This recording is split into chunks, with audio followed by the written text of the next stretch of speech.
Moi, je suis Julia, je suis danseuse. Je suis Camille, je suis technicienne lumière. Je suis François, je suis comédien, marionnettiste, metteur en scène. Moi, je suis Solène, je suis metteuse en scène. Martin de Frémont-Baptiste, musicien ingénieur du son. Je m'appelle Marie Châtaignier, je suis danseuse. Leroy Delphine, comédienne. Millie Marie-Laure, conteuse. Et moi, je suis Sarah, je suis scénographe.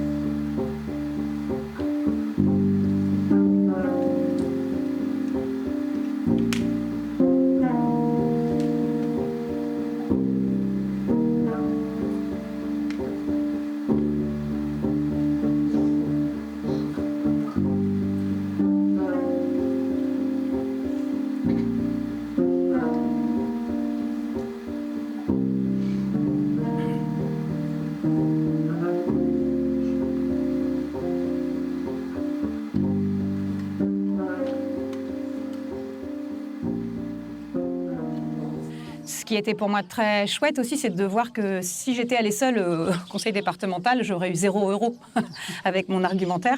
Mais parce qu'on était 3 ou 4 et que les uns représentaient des questions plus techniques. Salut les oiseaux. Voilà, comme des personnes comme Cédric Gouan, qui est régisseur de gros événements, etc. Des gens comme Didier Mujica, qui sont eux dans le milieu circassien depuis longtemps, qui ont des structures qui portent depuis longtemps aussi des gros projets, des demandes de subventions. Voilà, à tous nos cerveaux disponibles, on a réussi à construire des argumentaires, à convaincre, parce qu'on avait un peu, mine de rien, réponse à tout, à nous tous. On avait l'exemple d'ouvrir l'horizon, je le recite beaucoup. Mais ils avaient un budget qu'ils avaient obtenu en 2020, plus de 500 000 €.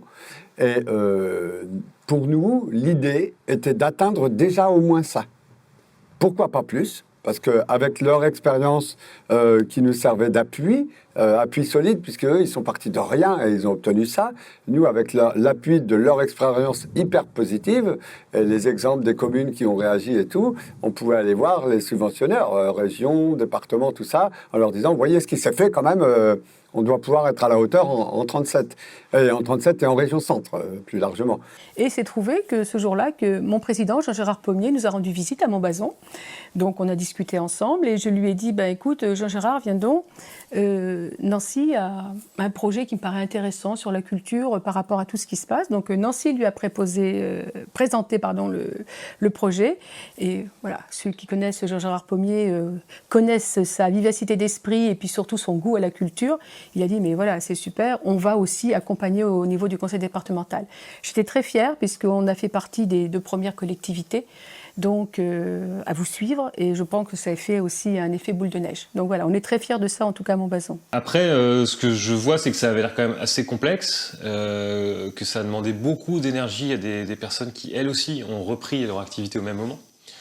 Donc après, sur une éventuelle suite, si c'était ça un peu la question, j'avoue que je pense que ce serait possible uniquement s'il y avait une structure qui était créée spécifiquement pour soutenir les paniers. Si le projet se reconduit, c'est vrai qu'il faudra le réfléchir sans doute autrement parce que en termes de bénévolat, là, ça demandait énormément d'énergie et qu'effectivement, je ne pense pas que le comité de pilotage y remettrait autant d'énergie. Voilà, on est allé rencontrer toute une typologie de public qui n'a pas forcément accès à la culture de manière facile, on va dire.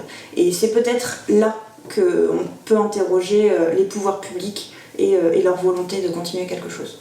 Nous, on a fait ça, c'est la solidarité, c'est les paniers artistiques et solidaires. Et donc, cette solidarité, elle ne doit pas être juste entre nous, les copilotes ou les comités de suivi départementaux. C'est tous les artistes, tous les protagonistes, les accueillants et les spectateurs qui puissent en parler, de montrer que ça existe, que ça puisse éventuellement resservir. Derrière, c'est une autre façon de voir la culture et de la façon dont elle est programmée. On a commencé à écrire des choses, on a écrit ce qu'on a appelé la charte d'ouvrir l'horizon. Le titre est arrivé tout de suite, parce qu'on avait besoin d'ouverture, on avait besoin de revoir loin. La philosophie de cette aventure-là, c'est redonner du travail Ce qu'on a appelé le pied social, retrouver de l'énergie créatrice, le pied artistique, et retourner au contact du public, le pied sociétal. Donc on voulait redonner du sens à nos métiers. Quand je disais un peu fou, c'est qu'il a fallu nous convaincre les services de la ville, puis les services de la DRAC et d'autres partenaires certainement, de la faisabilité du truc. Quand on voyait arriver au début, regardez, on va se mettre en lien, puis on va vous proposer des paniers artistiques, c'était un peu étonnant comme projet. Et en réalité, au fur et à mesure, on s'est rendu compte qu'il était extrêmement approprié à la situation actuelle. L'urgence était à financer ces heures de travail, de création, et à remettre des artistes devant un public et du public devant les artistes. Nous tenons à célébrer le temps qui passe. Les oiseaux en cage sont libérés. Ainsi, nous pouvons nous animer. C'est dans notre univers que je vous invite tout doucement à entrer.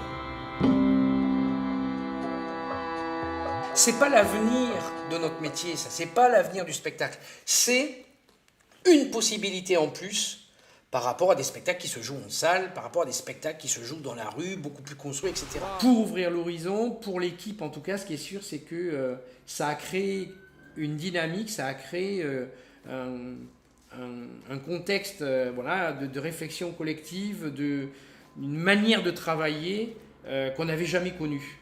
Et donc, on a envie que cette chose-là perdure et que cette aventure, d'autres nous rejoignent. Moi, je me dis qu'ouvrir l'horizon, c'est un bon intitulé parce que la tâche est sans fin, en fait. C'est à l'image du travail artistique en général, en fait, qui est de toujours viser un truc inaccessible et puis quand même de s'y atteler. Je crois que c'est le principe même du travail artistique, en fait. C'est de courir après l'inachèvement. Ça me semble être le but, si j'ose dire.